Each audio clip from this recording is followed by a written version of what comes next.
Alô, amigos, bem-vindos ao Gente que Fala ao vivo, sempre de meio-dia a 1 pela rádio Trianon, AM 740 São Paulo, Rádio Universal, AM 810 Santos e AltV, www.altv.com.br, com reapresentação 6 horas da tarde. Estamos também na TV Guarulhos, canal 20 UHF, canal 3 da NET em Guarulhos, 11h30 da noite. Visite nosso blog, gentequefala.com.br, nossa fanpage, Facebook/programa Gente que Fala. Você pode participar pelo chat no site da AltV, o WhatsApp é 974012235 e ainda um telefone que fica à sua disposição, 5052-6622. Participando desta edição de Gente que Fala, Dr. Fernando Davanzo, que é cirurgião dentista. Dr. Fernando, prazer tê-lo aqui. O prazer é todo meu e espero poder contribuir com esse assunto que é bastante engrandecedor ao público em geral. O senhor, como cirurgião dentista, é especialista em tratamento de lesões na face? Sim, exatamente. Essa é a especialidade, na realidade, chama-se cirurgia e traumatologia bucomaxilofacial. Aí eu não conseguiria falar. É muito complexo, mas a gente começa tratando desde das fraturas de face, que é o que a especialidade nos permite, e que nos leva também aos acidentados e também às deformidades de face, e mais recentemente, nos últimos 10 anos, uma interface muito paralela à otorrino e à cabeça e pescoço, que é o tratamento da apneia obstrutiva do sono, com a cirurgia ortognática. Tudo que o senhor falou é interno ou tem aparente também? Não, o trauma de face, o ideal é que ele seja feito o mais internamente possível, deixando menos sequelas na face do paciente. Mas quando as lesões são muito extensas, aí a abordagem pode ser extrafacial também. Doutor Perbois Lacerda Sampaio, prazer tê-lo aqui, doutor Perbois. Prazer é meu. Já estou ficando um pouco freguês aqui, não é? Ótimo, ótimo. Então, os assuntos aqui, eu aprendo muito mais com vocês do que venho ensinar alguma coisa. Eu estou tentando, como ele, cirurgião bucomaxilofacial, eu estou ensaiando para falar otorrinolaringologista. Né? O senhor é diretor da Clínica Facial. É, um dos. Um dos é ótimo. E daqui a pouco a gente fala sobre o livro Felicidade, Medicamento Controlado para a Alma. É isso mesmo? É isso aí. Ministério da Sabedoria adverte: o uso desse medicamento pode trazer o seu bem-estar e causar dependência. Dependência, é. Maravilha. Deus queira que cause. Ser feliz é uma obrigação da gente. A pessoa infeliz não transmite nada bom para quem está perto. Então, a felicidade é uma coisa necessária. Doutor Fernando, doutor Perbois trouxe 3 exemplares. Um é do senhor, que eu deixo já nas suas mãos. O outro é da doutora Célia Roesler. Prazer tê-la aqui, doutora Célia. Prazer é todo meu, agradeço muito o convite. A senhora é vice-coordenadora do Departamento Científico de Cefaleia da Academia Brasileira de Neurologia. Exatamente. Especialidade neurologista, lógico. Sou neurologista com especialidade, sou cefaliatra também, que é uma especialidade recentemente reconhecida, né? Como especialista em dores de cabeça. Repete para mim. Cefaliatra é aquele médico neurologista que trata dores de cabeça. Que existe mais de 200 tipos de dores de cabeça. Como é que a senhora analisa que cada vez tenha mais especialidades, mais detalhes nessas especialidades todas que vocês perseguem assim com uma vontade de resolver os nossos problemas de paciente? É porque, por exemplo, na minha área, que é a neurologia, é uma área extremamente extensa. Você não consegue estudar tudo muito bem. Então, você tem que escolher os assuntos que você tem mais afinidade. Eu falo assim, o que eu trato, eu estudo muito. Eu não vou tratar o que eu não estudo. Então, eu não vou tratar doenças musculares, mas tenho aquelas que eu trato e estudo bastante para poder tratar bem. Doutor Marco Cuxa. Prazer tê-lo aqui. Prazer é meu, obrigado pelo convite. Pronunciei corretamente? Sim, é difícil. Em húngaro não é isso, Kuxar é em português. Por favor. Em húngaro é diferente.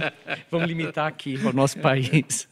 O senhor é cirurgião de cabeça e pescoço, a tua especialidade é bem próxima da doutora Célia? A minha especialidade, na realidade, é diferente de todos eles. Eu sou uma interface, que eu sou um cirurgião que atuo na área do otorrino, atuo na área da bucomaxilo erroneamente, os pacientes vêm para nós por causa de cefaleia, porque é cirurgião de cabeça e pescoço, então ele tem de cabeça, então ele vai tratar dor de cabeça. Sim. E não é o caso que nós acabamos... erroneamente?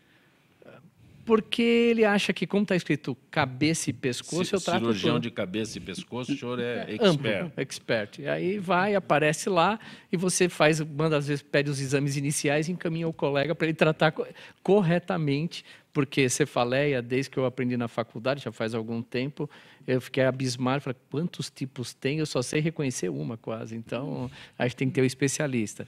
E cabeça e pescoço está mais envolvida com a parte de câncer, o câncer de boca, língua, câncer de tireoide, e a parte de trauma nós não fazemos, nós deixamos para os colegas. E nesse caso específico, o doutor Fernando tem que encaminhar para o senhor. Quando ele vê que passa o câncer, do trauma... Passa. Isso é até feito perante um acordo entre o Conselho Federal de Medicina e Federal de Odontologia. Hoje é muito bem específico o que o bucomaxilo faz até o limite dele. E nós utilizamos do conhecimento do bucomaxilo para realizar nossas cirurgias. Então, hoje, todo o tratamento de câncer é um tratamento multidisciplinar.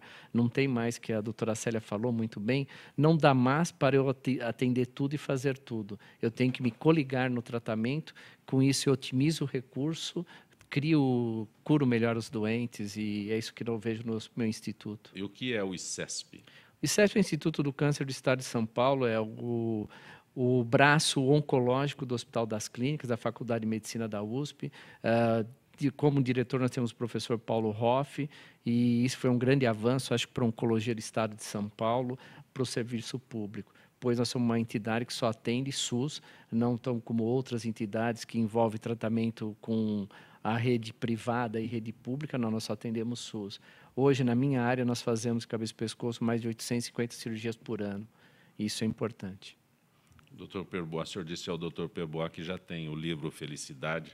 Doutor Fernando, doutora Célia, doutor Fernando. Muito obrigado, doutor Felicidade, que o doutor Perbois já...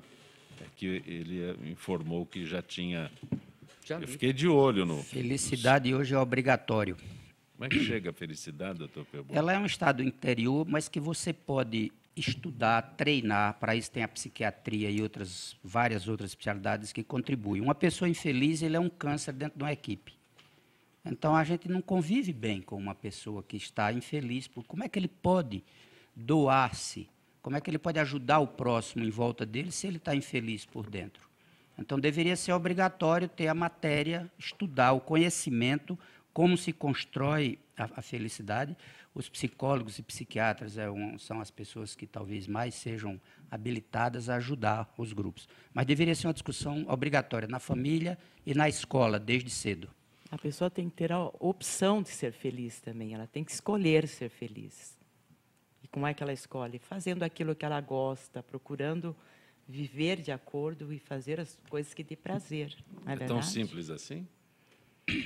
Eu acho se esforçar, não é tão simples, simples, mas você tem que se esforçar. Se esforçar. Fácil é ser infeliz, você reclamar de tudo. Não é doutor Fernando, é fácil, doutor Fernando? Bom, alguém já nos disse há muitos anos que para cada dia basta o seu mal. Mas, às vezes, é difícil a gente viver só o mal do dia, né? Jesus Cristo falou lá atrás. Então, todo dia a gente tem a preocupação de hoje, a preocupação de amanhã, mas acho que um pouquinho da felicidade é você aproveitar o seu dia. O dia de amanhã pode ser maravilhoso, como não? Não nos pertence. Doutor Perbois, rinoplastia. Quando eu digo rinoplastia, eu fico meio perdido aqui na... Eu também. O nariz é o centro da face. Sim. E ele é muito complexo, a parte interna. A parte externa é o que menos... É a parte menor que a gente vê, que está visível, mas a parte de dentro dele é conexões as mais variadas para os seios da face, para a respiração, para tudo, em suma. Aqui se encontram várias especialidades. A gente tem que ter uma equipe variada, porque um profissional só dominar tudo que tem aqui na face, nem pensar. Aqui tem várias especialidades, como vocês acabaram de ver. Então, é uma equipe que nós temos que viver de mãos dadas para ajudar melhor o paciente. Mas a rinoplastia é estética, reparadora? É estética e funcional, é reparadora também. Tem uma grande parte dos casos, e o Brasil é campeão mundial hoje em cirurgia plástica. Nós superamos os americanos agora. né, nos 2 últimos anos. O número de cirurgia plástica no Brasil, não existe mais nenhum país que bata, que supere. Então, não é porque a brasileira ou o brasileiro seja... É porque é um povo que eu acho que não tem ninguém igual no mundo, porque aqui é a mistura de tudo. É lindo o Brasil. Ele veio o povo negro, o povo asiático. Aqui, essa mistura que nós temos é muito bonito. Então, você tem tudo aqui. O cirurgião plástico daqui, ele termina a formação dele e não tem quem bata nele. Ele é um cara espetacular. Mas a rinoplastia em si, a que se refere aqui na nossa pauta, ela é reparadora internamente. A necessidade sim. é isso. Isso. As pessoas, E quando estética, procuram... a parte mais de fora. Mas se ela tiver uma tortuosidade, por exemplo, por um acidente ou por uma deformidade, a cirurgia, a rinoplastia pode ter um objetivo maior para a função.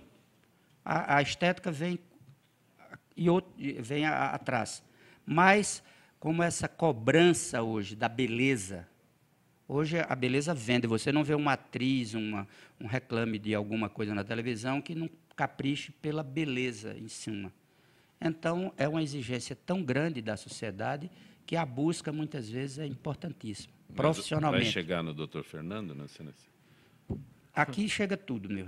Tem as especialidades que chegam aqui no centro da face, são os 4 todas. que estão aqui, tem muita interligação. Se encontra, seguramente em centro cirúrgico a gente se encontra bem. Doutor Marco. Se encontra, todo dia eu tiro um câncer de nariz e tenho que chamar a plástica reparadora. Então, quer dizer, não só que quando nós fazemos o câncer, tratamos o câncer, tentamos retornar à forma mais próxima do original, para ter melhor qualidade de vida. E nós temos que ter o auxílio do grupo de otorrino, cirurgia plástica, que é essa medicina integrada, né? Não é mais aquela, eu sou médico todo poderoso. Não, não tem. Hoje você tem que dividir a responsabilidade. Não só entre os médicos, mas para reabilitar um doente, você depende de fonoaudiólogos, fisioterapeutas, nutricionistas. Hoje o trabalho é de formiguinha para você avançar e avançar muito. Doutora Célia, quando uma dor de cabeça faz com que eu procure a senhora? Quando ela começa a se tornar muito frequente, que afasta você das suas atividades normais. Para começar, se você começar a tomar analgésico já 2 vezes por semana, já está na hora de procurar ajuda, porque você já está fazendo uso abusivo de analgésico. 2 vezes por semana? 2 vezes por semana já a senhora é um exagero? Já é um uso abusivo de analgésico. Para as pessoas hoje em dia que que brasileiro isso? não se automedica, né? Brasileiro não se automedica. Tem um concorrente de vocês que o brasileiro não consulta, que é o Dr. Google. Fora, eu falo que o terreno da dor de cabeça é um terreno sem dono. Sim. Todo mundo trata dor de cabeça. Você está com dor de cabeça, você está no cabeleireiro, a manicure tem um analgésico na bolsa. Você vai na vizinha, estou com uma dor de cabeça, tem um remedinho, todo mundo tem.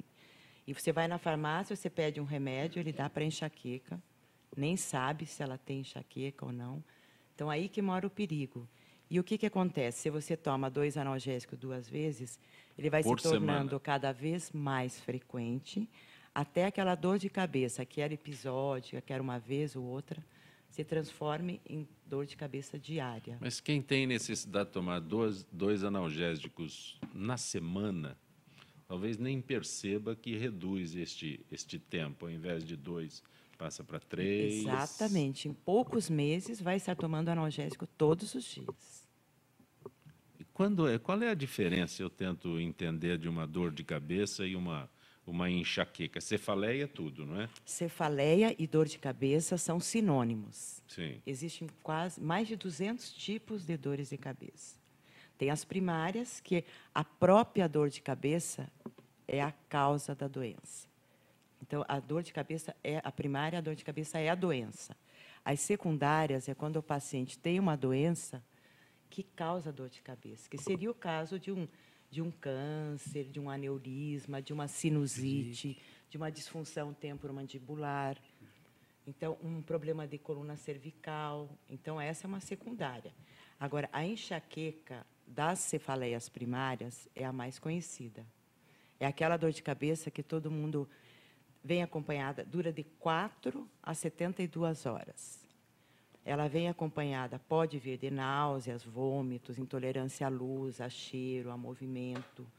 E ela pode se tornar incapacitante, porque ela começa fraquinha e vai ficando muito forte. Então, a enxaqueca que está entre as 20 doenças mais incapacitantes. E a cefaleia tensional, que é aquela que acontece porque você dormiu mal, ou porque se trabalhou muito, ou porque passou nervoso, que é a mais comum, que todo mundo já teve pelo menos uma vez na vida, ou porque bebeu muito. Essa cede um analgésico comum e ela é esporádica, então é tensional episódica. E quando a pessoa tem consciência de que deve procurar a doutora Célia, estou com essa dor de cabeça, não passa, quando? Eu quero entender esse mecanismo da gente O ter mais que sério procurar... é assim, aquela dor que era igual se torna diferente. Aquela dor que muda, piora com tosse, com espirro, com esforço físico. Aquela dor que vem acompanhada de perda de sensibilidade, às vezes na mão, na face, que antes dela acontecer... A cefaleia provoca perda de sensibilidade nas extremidades? A dor de cabeça pode acontecer isso se ela pegar algum vaso cerebral. Então, essa contração desse vaso, ele faz com que diminua a sensibilidade do lado que estiver contraído. Outra coisa que pode fazer com que ele... Quando o paciente fala assim, essa é a pior dor que eu tive. Quando ele fala, é a pior dor que eu tive, você tem que investigar. Existe uma dor também que você tem que investigar sempre, que é importante as pessoas conhecerem, é a cefaleia orgásmica. É aquela dor que o paciente... É uma dor súbita, lancinante, mais comum em homens, que acontece na hora do orgasmo. Então, essa dor pode ser até um aneurisma e pode ser uma dor de cabeça primária que tem tratamento. Então, muitas vezes a pessoa, por vergonha, não quer contar, começa a evitar ter um relacionamento por causa dessa dor. Então, tem que procurar ajuda e tratar. A senhora acha Vou que botar o nome nela, corta barato. É verdade. E Ninguém só vai que- procurar a senhora por um problema como esse. E outra muito importante, que também é mais comum nos homens, que já foi chamada de cefaleia suicida, que eu acho que vocês já ouviram falar, que é a cefaleia em salvas. Que essa, até hoje, nós recebemos paciente nas nossas clínicas sem diagnóstico. E é a dor de cabeça mais forte que existe. É como se um ferro em brasa perfurasse o crânio. O paciente, na hora da crise, o pálpebra cai, o nariz entope, e ele dá murro na parede, ele não consegue parar quieto, porque essa dor pode durar de 8 a 15 minutos, e ele pode ter 10 crises num dia. Então, já foi chamada de cefaleia suicida. E você tem que tratar. E ela é sazonal, ela acontece uma vez por ano, mas pode durar 3 meses. Então, é cefaleia em salvas. Doutor Marco Cuxa, setembro está terminando. O que foi feito, quais as ações que foram feitas neste mês de setembro, por ser considerado o mês internacional do câncer de tireoide? Nós, da Sociedade Brasileira de Cabeça e Pescoço, antecipamos. Nossa realidade, fizemos uma ação chamada Julho Verde, e nesse mês nós fizemos a campanha alertando sobre a prevenção do câncer de cabeça e pescoço, juntamente com o câncer de tireoide, que a minha especialidade trata e opera. E nessa campanha, nós fizemos campanha a nível... Tentamos fazer uma campanha a nível federal, mas o ex-ministro da Saúde não nos deu resposta para ajudar nessa campanha. Não vai dar mais. Também não preciso mais de uma resposta dele. E nós fizemos uma campanha, não foi muito na mídia, mas conseguimos, através de Facebook, que é a outra mídia, e conseguimos chegar a várias pessoas. Acho que deu 500 mil acessos, tudo foi bom. Eu costumo dizer sempre aqui no nosso Gente que Fala, que o brasileiro não faz prevenção para nada, para nada, para nada. Nada. Verdade. Esse é um negócio que ninguém sabe o que é prevenção. A doutora Célia fez toda essa referência à cefaleia, a dores de cabeça, mas no caso específico de tireoide, né, existe algum sintoma que possa levar a pessoa a... Ou só quando chega no senhor é que realmente tem o diagnóstico? Não, ela pode Hoje, quem mais faz diagnóstico de alterações da tireoide são os ginecologistas, para o lado feminino. Como eles têm uma rotina de passar pelo menos uma vez ao ano, eles acabam tendo uma série de exames. Dentro desses exames, eles acabam encontrando uma disfunção tireoidiana, quer dizer, ou a tireoide está funcionando a mais ou está funcionando a menos. A maior parte das vezes está normal. Eles acabam pedindo também ultrassonografia e acabam descobrindo o nódulo. No ultrassom, na população brasileira, você tem em torno de 60% a 70% de nódulos. Se pegar essa sala aqui, 10 pessoas, 15, 20, pelo menos 70% vai ter um nódulo a mais quando a pessoa tem mais de 35 anos. E é mais frequente em mulher. O nódulo pode ser pequeno, 2, 3 milímetros, até nódulos grandes. O nódulo grande é aquele que, quando você está andando na rua, a pessoa está tomando café do lado ali na padaria, você vê subir o gogó e uma bola do lado do gogó subindo e descendo. Esse é fácil de fazer do autoexame. Difícil é esse nódulo pequenininho de 5 milímetros. E o que quem faz diagnóstico é o ultrassom. Então, assim, se você mora numa área que várias pessoas da torre, não parentes, tiveram nódulos, você, com prevenção, vá e faça um exame de ultrassonografia. Converse com o seu médico, ele vai examiná-lo, palpar a tireoide e dizer, você tem chance de ter nódulo. Isso tem várias áreas, principalmente hoje, que a gente sabe mais política ambiental, né, Fernando, que você já está aí conversando conosco, tem áreas determinadas que têm mais incidência de nódulos, principalmente próximo a polos petroquímicos. Mas quando o senhor fala que é mais fácil na mulher, a gente acabou de dizer, faz a sua prevenção. O homem sai do pediatra e vai ao geriatra. Né? Quando vai, né? Quando vai. Mas é levado, né? Mas neste período, é isso que essa prevenção para o homem é complicada, porque porque você falou, ele não procura um médico. Hoje, com o aumento da incidência de doenças cardiovasculares, né, pressão alta... Se ele for médico, ele procura menos ainda. E menos ainda, não vai, de jeito nenhum.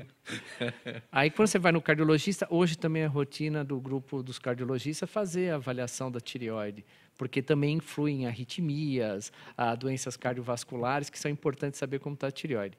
E o endocrinologista é o especialista da tireoide, como todas as glândulas, mas as pessoas procuram por obesidade. E a obesidade também está relacionada à disfunção da tireoide, principalmente a formação de nódulos e, às vezes, formação de câncer, por um metabolismo diferente que a pessoa tem. A gente, no interior, quando vê alguém acima do peso, já fala, ele tem problema na tireoide. Não é verdade. Tem um problema da boca mesmo. E eu tenho o hábito, tem, né? todo paciente de primeira vez que entra na minha sala, se ele não tem exame, ultrassom de tireoide, eu peço de rotina ultrassom de tireoide e abdômen. Porque, às vezes, o paciente está tabagista por causa de bexiga, pólipo na bexiga. Mas eu peço de rotina e pego muito em homens, 35 anos, com carcinoma papilífero de tireoide. Está cada vez mais comum mesmo. O aumento do câncer de tireoide foi também pela busca ativa. Como a cidade de São Paulo, o estado de São Paulo, tem convênio, até agora, que a turma não tem esse desemprego, com desemprego vão cair o assistencial, mas assim, nós temos, São Paulo é a 4ª cidade no mundo em tumores de tireoide. E isso, ela perde para a Coreia, Seul, que é o país do mundo com maior índice de câncer de tireoide, mas aqui em São Paulo a incidência é grande, pela essa busca ativa, justamente o ultrassom. Esse câncer ele pode ficar quieto na sua vida, a vida inteira, até você morrer, mas ele também pode evoluir. Quem é o bom e o ruim, nós não conseguimos separar hoje em dia, então você tem que operar todos. Na dúvida. Na dúvida, melhor que você, com uma cirurgia, cura. Você não precisa fazer químio, não precisa fazer rádio, no máximo fazer uma iodoterapia, quer dizer, que não vai mudar em nada a curva de sobrevida, os anos que a pessoa tem que viver. Doutor Fernando, quando a gente fala em lesões na face, né, a gente imagina que seja sempre em decorrência de algum acidente. Existe outra forma? Porque diz que hoje cresce o número de tratamentos para lesões na face. Então, eu quero... Que tipo de lesão? Só quando há um acidente? Só quando há Sim, perfeitamente. algo nesse sentido? Na realidade, é muito amplo, porque quando a gente chama de lesões na face, ela pode vir desde do acidentado de face, como as lesões tumorais, como o colega foi muito claro, mas as nossas lesões faciais, na nossa especialidade, se restringe basicamente ao trauma de face, ao atendimento o mais precoce possível desse acidentado, que evolui também para as disfunções maxilomandibulares, onde o tamanho das arcadas não se coincidem, ou elas estão ou a parte de baixo, que é a mandíbula, muito para frente, ou a maxila muito para trás, que você não tem uma coordenação da mordida. E isso gera uma instabilidade na articulação temporomandibular, que a doutora citou, um tipo de cefaleia que é de origem miofacial, ou seja, uma disfunção da boca, da própria mastigação, e que leva a uma disfunção das articulações e que pode ser um gatilho para algum tipo de cefaleia. Esse problema de articulação, ele provoca a cefaleia? Provoca, e é bastante comum, porque você acaba tendo muito tensionamento dos músculos, principalmente da cabeça e temporal, que se insere na mandíbula, e outros grupos que acabam gerando esse tipo de dor, às vezes difícil de diagnóstico, inclusive. O senhor, como especialista em tratamento de lesões na face, quando está no trânsito, assim, que o senhor passa ao lado de um motoqueiro, normalmente o motoqueiro passa ao seu lado, né? Isso. Você já diz assim, Deus te proteja, você vai chegar no meu consultório. São os que estão mais propensos? São os mais propensos, mas assim, não podemos negar que essa incidência diminuiu drasticamente. Porque a partir de 1990, sim, porque aqui em São Paulo mesmo, eu trabalhei em hospitais públicos e não se existia o cinto de segurança como obrigatoriedade. E também não se existia o capacete como obrigatoriedade. Então, aqui no Fraturas da Lapa, Hospital Geral de Taipas, mesmo no HC, os colegas que estavam lá, o índice de fratura de face era de 15 a 20 por dia. Nossa. A ponto de a gente mostrar isso, às vezes, esse índice fora do país. E uma vez na Suíça me perguntaram, nossa, mas esse nível de fratura, vocês estão em guerra civil no seu país? Não, não era obrigatoriedade do cinto e do capacete. Então, hoje em dia, o trauma de face tem um outro aspecto. Ele é um trauma de alto impacto. Então, não existe mais nem classificações de fraturas, elas são fraturas panfaciais, ou seja, fratura da testa à mandíbula e quando sobrevive, aí sim. Primeiro atendimento feito pelo plantonista, que aí sim, se houver necessidade, primeiro tem que salvar o paciente. Então, a emergência é feita pelo médico. E tirou do perigo, deu o suporte básico de vida, aí sim vem o bucomaxilo para tratar essas lesões decorrentes do acidente. O senhor me remete agora, o cinto de segurança foi iniciativa do vereador Murilo Antunes Alves, jornalista quando vereador, tal. Com muita discussão, ele conseguiu a obrigatoriedade do cinto primeiro em São Paulo, depois foi uma lei, se tornou uma lei nacional. Mas agora o senhor chama a atenção, foi muito difícil conscientizar as pessoas, não, mas as autoridades da obrigatoriedade do capacete para quem anda de moto? Na realidade, foi uma necessidade porque o alto índice de fratura de face onerava muito o sistema público. E nem mas sempre... Mas político não está preocupado com isso? Não, político não. Mas as fraturas, inclusive, nessa mesma época que o senhor cita... A preocupação de vocês é outra. Não, política, não vamos entrar nessa sim, pauta, sim. Porque aí acho que precisa de psiquiatra e outras coisas. Mas, inclusive, aqui em São Paulo, quem é dessa época sabe que a gente tinha os táxis, que eram Fusca, né? E eles tinham lá a capelinha, né? E não tinha o banco da frente. Então, aqui em São Paulo era comum a fratura capelinha. O cidadão saía do banco de trás, o passageiro, e aonde ele ia? Na capelinha, que era o taxímetro. E aí fraturava frontal, órbita, maxila e mandíbula. E ficou chamado, e a gente fez um trabalho só sobre fraturas tipo capelinha. Então, você vê, o cinto de segurança e o banco da frente, então, minimizou muito. Hoje, fratura de face, pode-se dizer que já é um advento muito reduzido nos hospitais, inclusive nos de referência. Como toda quarta-feira, nosso contato com o Dr. Nelson Letísio, que é cirurgião plástico. Dr. Letísio, boa tarde. Boa tarde, Jacopé. Como você está? Tudo em paz. Tudo em Dr. ordem. Letísio, busca de adolescentes por cirurgias plásticas. Há um aumento nesse item, Dr. Letísio, por favor?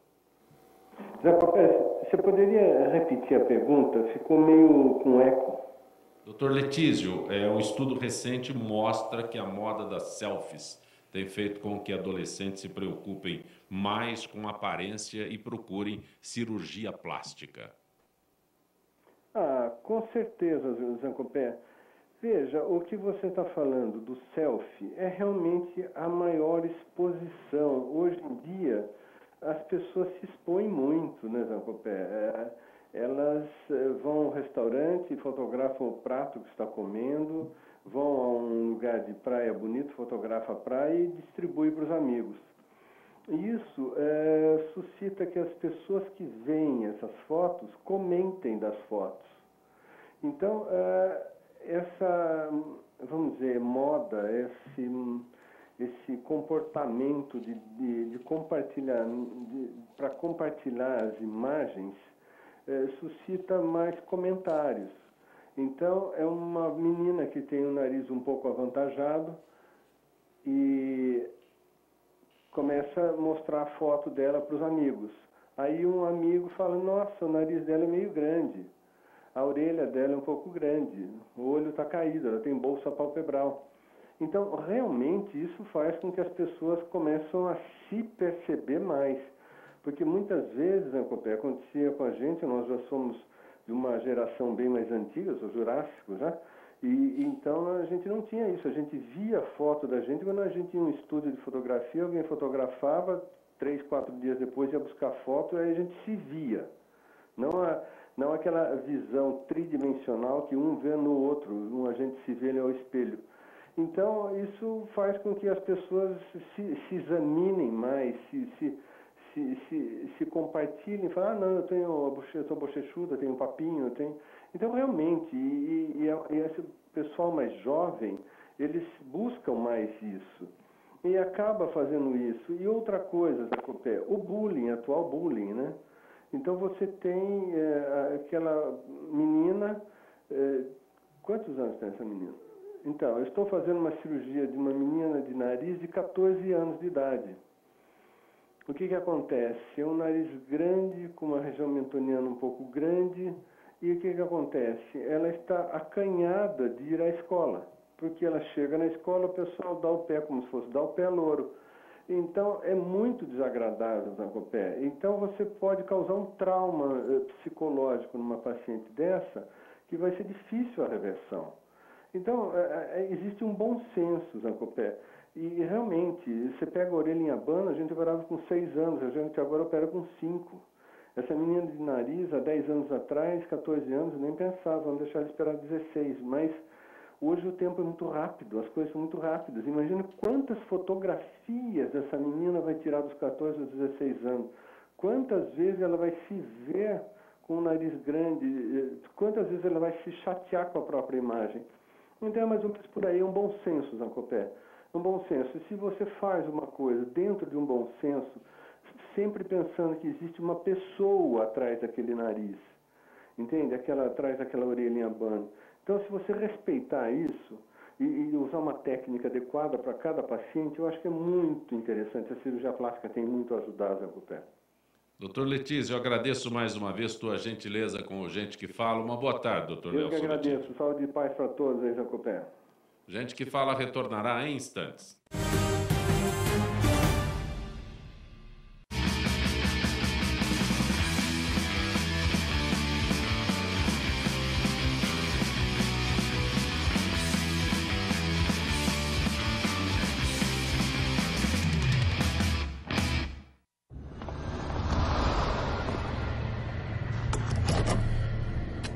Atenção, este veículo está sendo roubado. Ligue para a nossa central e diga a localização exata desse veículo, porque com o localizador instalado nele vai ser difícil encontrar. Chegou o Bebom, rastreador com tecnologia de telemetria de última geração. Com ele, você sabe exatamente onde estão seus veículos, frota e família. Contrate agora. Acesse www.bebom.com.br. Sim, meus amigos, muito prazer, eu sou Sérgio Oliveira e estou aqui para lembrar vocês que toda segunda-feira, 9 horas da noite, eu estou aqui na TV da internet com o Futebol Alternativo TV. Sim, Série D, Série C, Copas Estaduais, as discussões de acesso, tudo aquilo que nenhum outro programa esportivo fala, tenha coragem, a capacidade de falar, nós falamos aqui na UTV. Toda segunda, 9 horas da noite, só aqui na TV da internet.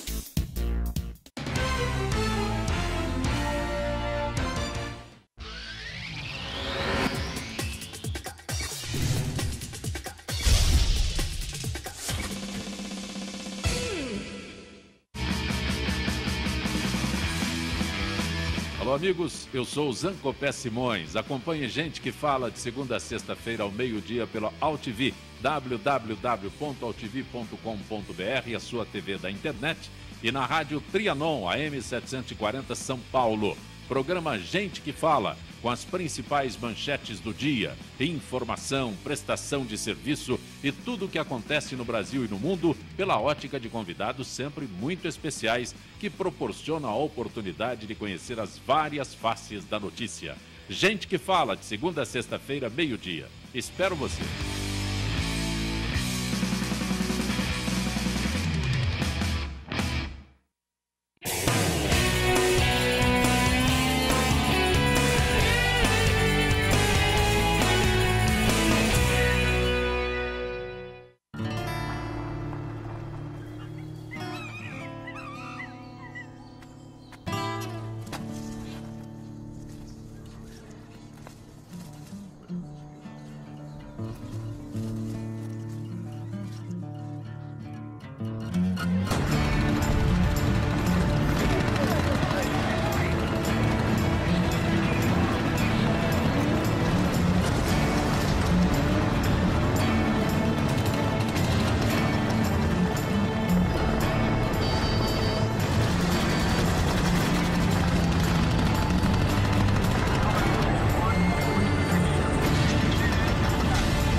Olá, eu sou João Carlos Boldan e apresento aqui na UTV toda segunda-feira, a partir das 14 horas, o programa Saludes, com o apoio da Quantum Bio.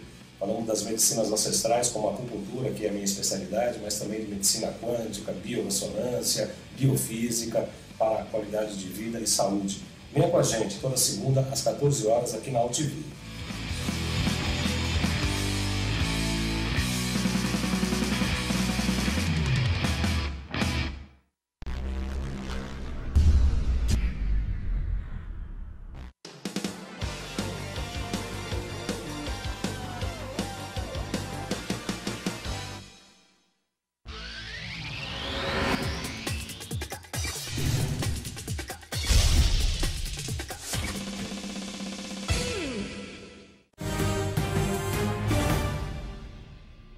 Está conosco no Gente que Fala pela rádio Trianon, AM 740 São Paulo, Rádio Universal, AM 810 Santos, AltV, www.altv.com.br, com reapresentação 6 da tarde, também TV Guarulhos, 11h30 da noite, canal 20 UHF, canal 3 da NET em Guarulhos. Nosso telefone é à sua disposição, 5052-6622. Conosco hoje, cirurgião dentista, Dr. Fernando Davanzo, a neurologista doutora Célia Wessler, o cirurgião de cabeça e pescoço doutor Marco Cuxa e ainda o otorrinolaringologista doutor Perbois Lacerda de Sampaio. Deixa eu machucar. Palavrão, hein? Eu já me complico com os nomes aí, com as especialidades. Menino Souza, Silva, Santos. Doutor Perbois, o senhor me surpreende. Eu estou aqui com um CD, o senhor não canta, o senhor canta? Não, canto só em casa, no banheiro, sou um bom cantor de banheiro. Canto Chão, Dedé Paraíso. Por quê? Turma do o senhor é autor, ele é meu parceiro. O senhor é autor das músicas, eu componho com ele. Dedé Paraíso é um cantor fantástico e um compositor fantástico de música. O senhor contribui com as letras? Mais as letras. Mas se entoa também? Eu ajudo um pouquinho, assim, quando não tem ninguém olhando. Ouvindo. E o livro Felicidade, Medicamento Controlado para a Alma. O CD é só para a Zenilda se apossou dele. Um amigo rico fez 10 mil cópias e distribuiu com os amigos. Não tem a venda. Bastante amigos. 10 mil amigos é uma relação. E este Felicidade, medicamento controlado pela alma, o senhor o distribui ou está em acesso? Ele vai para as escolas públicas, é um sonho nosso e um bocado de amigo está ajudando, fizeram 20 mil cópias para mandar para as escolas públicas. Eu sou aluno público, meu pai só pagou 1 ano da minha educação. Desde o primário até a pós-graduação na USP, foi o povo que pagou. Então, eu tento, ao máximo, tentar dizer muito obrigado. E esse livro é uma tentativa disso. Quais são os 4 inimigos do homem? O senhor quer que eu ajude? Os 3 pés do tamboretinho que a gente se equilibra em cima, quer dizer, o líder, principalmente, na realidade, isso aí é sobre liderança. Liderar como? Quem é que lidera? O que é o líder? Como é que a gente faz? Qual é o retrato dele? A construção dele? Ele tem que ser um indivíduo do seu tempo. Ele tem que saber para onde é que o vento está soprando, o que é que está acontecendo com a Europa, o que é que está acontecendo no Brasil, com os empregos, com o trânsito. Em suma, ele tem que estar antenado com o seu tempo. Ele tem que ser feliz. Uma pessoa infeliz é um câncer. Ele não é equipe, ele estraga tudo. Pronto, eu mando para vocês. É um câncer inoperável. Uma pessoa infeliz, ela contagia uma equipe inteira e acaba com tudo. E ele tem que ser uma pessoa criativa. Criatividade é aprendível também, é estudável. Então, esse livrinho é um resumo de todas as conferências que a gente pediu para o nosso grupo, dos grandes especialistas da USP, e eu só fui o intérprete e fiz o resumo, que não passasse de 4 minutos de leitura, que é o que você pode ler no metrô, você pode ler até no farol de trânsito, aqui em São Paulo dá para ler. Então, é um livro que você não precisa ler do começo ao fim, ler do meio para trás, do meio para frente. Escolhe aquele dia o que é que você quer conversar com teu filho, que aí tem mais ou menos super resumidinhos. É quando o senhor colocou aqui os 4 inimigos do homem: medo, clareza, poder e velhice. O único que você não pode vencer é a velhice. Os outros você pode aprender a brigar com eles. Com a velhice não tem jeito? Não tem jeito, porque ela vai vir. Mas você será um velho mais feliz e viverá mais intensamente. Doutora, agora, o medo, se você não superar o primeiro, adeus. Você não tem nem direito de ter os outros inimigos. Você já foi vencido aí e acabou. Está morto. Um indivíduo medroso, tire da sua equipe, porque ele é um câncer. Então, a criatividade é aprendível e assim vai. Doutora Célia, por que grandes momentos perdidos por crises de enxaqueca? A senhora fez referência há instantes sobre essa dor que pode provocar reações terríveis no cidadão. A enxaqueca ganha? A pior dor é essa que eu falei, que é a cefaleia em salvas. Mas ela é uma dor sazonal que acontece. A enxaqueca é muito mais frequente, é bem incapacitante. Então, nós falamos que ela interrompe a vida. Não no sentido... Aqueles momentos bons. Uma mãe que tem uma reunião na escola do filho, por causa de uma dor de cabeça muito forte, ela perde de ir nessa reunião. Aquele executivo que está numa reunião importante, ele tem que sair. Nós falamos que o enxaquecoso é considerado um chato. Que eles falam, vamos convidar o Pedro para a festa. Ah, não, aquele vive com dor de cabeça, vai querer vir embora mais cedo, não vai querer beber, tudo faz mal para ele. Não vamos chamar o Pedro. Então, é considerado um chato, a família toda sofre com aquele paciente que tem enxaqueca. Então, é por isso que ele fala, interrompe bons momentos da vida, não só para o trabalho, como para o lazer. Eu até falo que a enxaqueca, falando da enxaqueca agora, ela atrapalha a vida profissional, social e conjugal. Tem cura?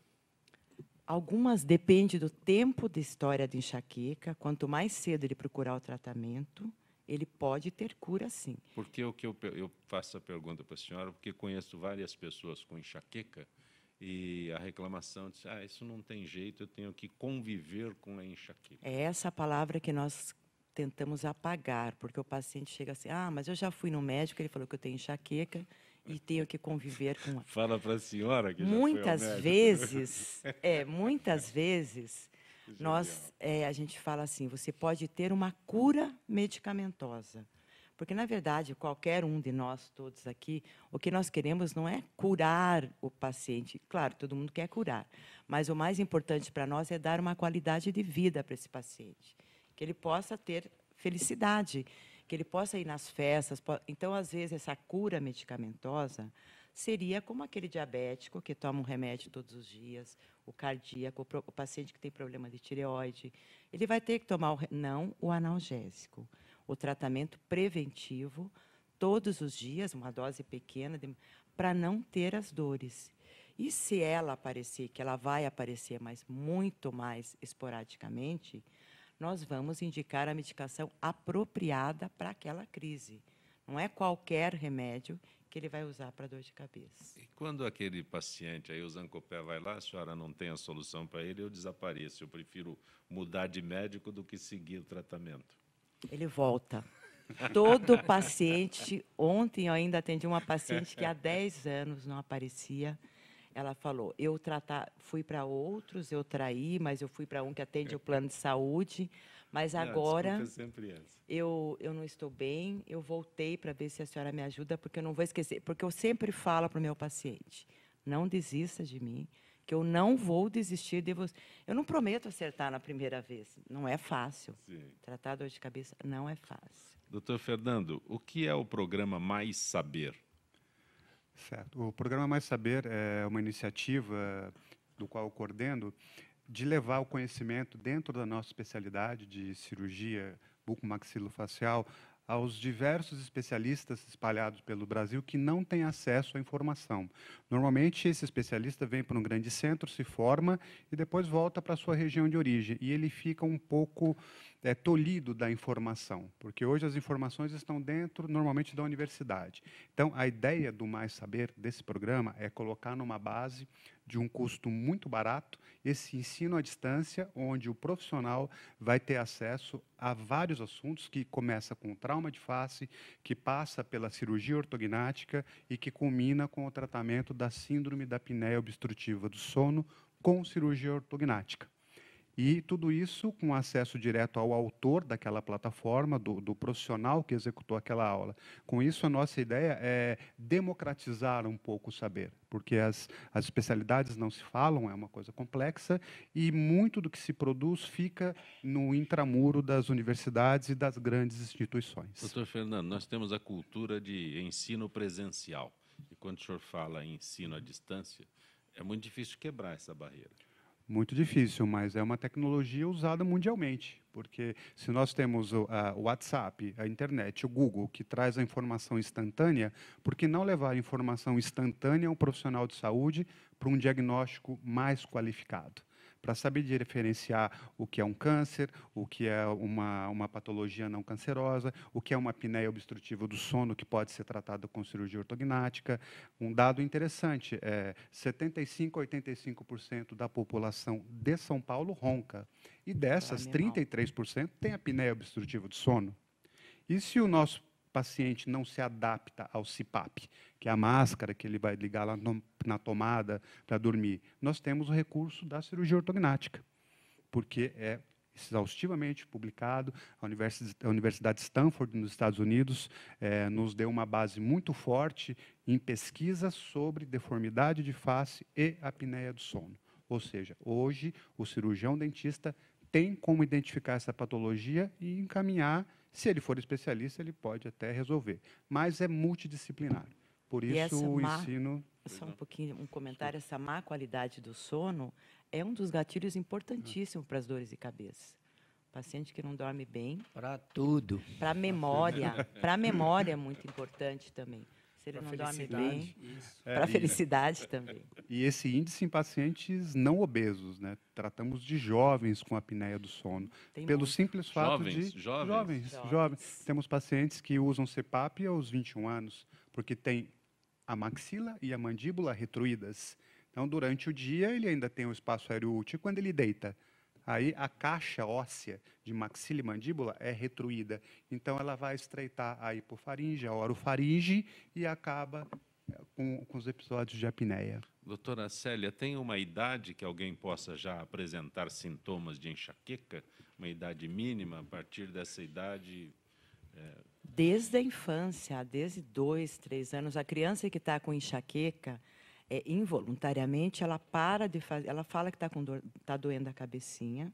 Às vezes as pessoas não valorizam, porque a mãe, geralmente, é uma enxaquecosa, acham que está imitando, mas essa criança, involuntariamente, Procura um lugar silencioso, com pouca luz e pouco barulho.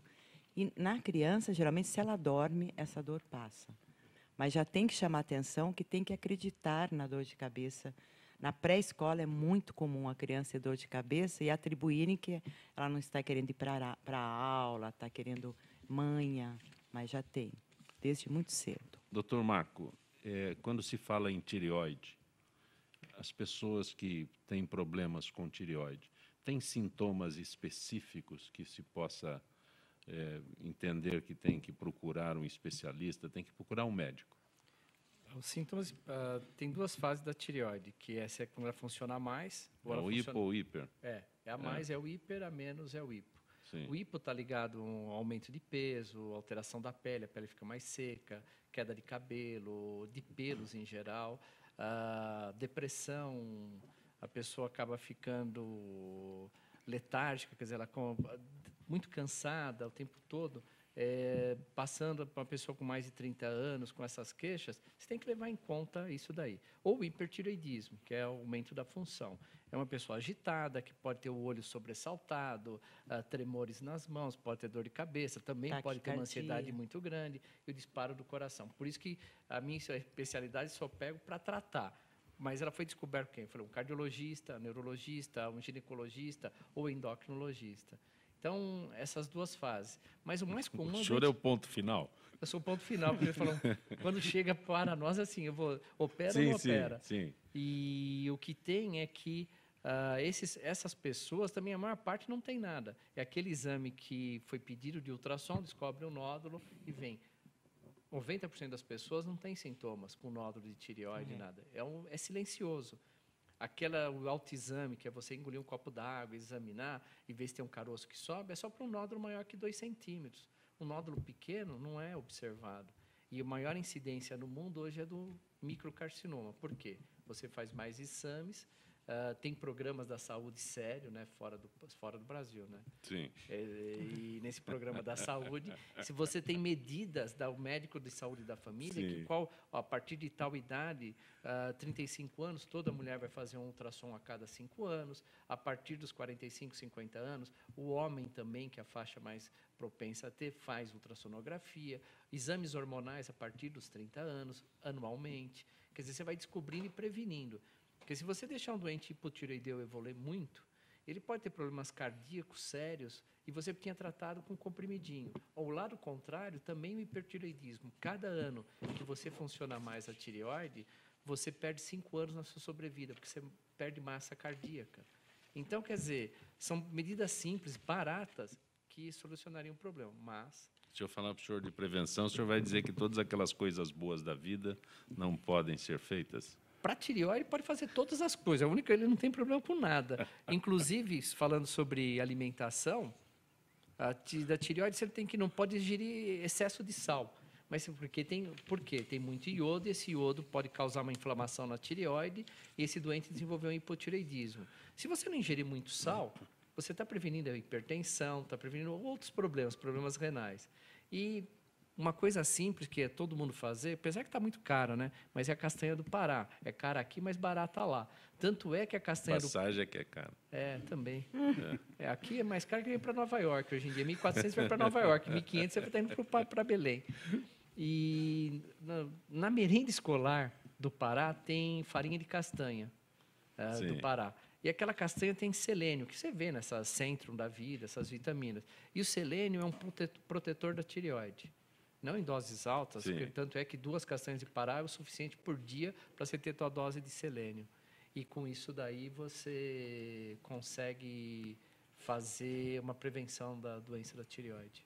Doutor Perbois, estou reservando o senhor para o finalzinho aqui do nosso Gente que Fala, porque quando estava vindo para cá, aqui na República do Líbano, passou um carro com um som maravilhoso, aquele som fantástico. Para todos ouvirem. Um candidato a surdo dentro. O senhor sempre faz referência Não, a isso. faz. Acho o importante. Brasil está precisando acordar. Isso é uma calamidade pública muito severa, maior do que nós todos pensamos. Então, é moda você impressionar as menininhas. A cidade do interior, lá da Amazônia, do Belém do Pará, de qualquer lugar do Brasil, uma cidadezinha miudinha, passa um menino com um carrinho qualquer, ou até em moto, às vezes tem aqui atrás, bicicleta. Então, assim, ele será um surdo que nós vamos pagar para ele. Ele tem direito a um aparelho que custa 6 a 8 mil reais, em média. Ele vai ter um zumbido que ele vai ficar quase inútil, porque ele vai ter aquele apito dentro da cabeça o dia inteiro. Ele vai ficar meio assim. Nada a ver com cefaleia. Não, acho que vai por aí também. Não, cefaleia é o outro estágio. Então, esse surdo, a gente tem pessoas de 18 a 19, 20 anos, trabalhando numa firma com perda auditiva severa já, porque ele tem no carro dele 90 ou a 100 ou até 110 decibéis dentro do carro, que é uma turbina de avião. Isso é um crime, é um problema de saúde pública grave. As autoridades têm que, pelo amor de Deus, fazer alguma coisa. A gente recebe esse doente com zumbido, com perda auditiva, com 20 anos de idade. Isso é triste, é uma vida perdida para o futuro, implante coclear, que é um aparelho caro, e assim por diante. E isso vai pesar no bolso do brasileiro. Fora a vida dele, coitado, que isso é uma ignorância, e as autoridades não estão levando isso a sério. Não multam um carro porque tem alguma irregularidade, porque estaciona errado. Por que é que não pode corrigir também, procurar esses carros com esse som louco e dizer, olha, você não pode fazer isso, porque você vai ficar doente e o seu vizinho também não tem nada com isso. E, no entanto, está lá o batidão, então. Então, olha, o otorrino recebe o zumbido e a perda auditiva numa velocidade absurda hoje. Dr. Perbois, o endereço que se possa entrar em contato com o senhor? Alameda Santos, tecnicamente, meu nome, Perbois, né, Perbois, @clínicafacial, com 2 Ls.com.br. É sempre muito bom tê-lo aqui no nosso Gente que Fala. Eu que fico feliz em vê-lo. Dr. Marco Cuxa, uma forma de entrar em contato com o senhor, algum endereço? O e-mail é ccp, cirurgia de cabeça e pescoço, .cuxer@uol.com.br. Agradeço a tua gentileza de ter participado do Gente que Fala. Dr. Fernando Davanzo, da mesma forma, algum endereço que possa... Sim, pode acessar www.maissaber.com.br. Que é o programa que o senhor está coordenando. Que é o programa de educação à distância. Grato por ter vindo ao nosso Gente que Fala. Muito obrigado, eu agradeço a oportunidade. Doutora Célia Wessler, algum endereço que se possa entrar em contato com a senhora? Pode acessar também o site, o neuromedica.com.br. Algum endereço que não dê dor de cabeça para acessá-la? É verdade. Grato por ter vindo ao Gente que Fala. Prazer foi meu. Direção-geral do jornalista Fausto Camunha, diretora de produção Zenilda Salvato, redação Raela Brandão, Pedro Schiavon, na pauta José Carlos Sicarelli, produção cultural Ricardo Godoy, na Rádio Trianon, Benê, Cléo Rodrigues, Neildo Neres, Ricardo Valim, na direção da TV Guarulhos, Fernando Mauro, na direção da UTV, Alberto Luquete, na técnica James Eduardo, Marcelo Fontan, Sérgio Oliveira, Iago Matsumoto. Estaremos de volta amanhã, meio-dia. Gratos, até lá.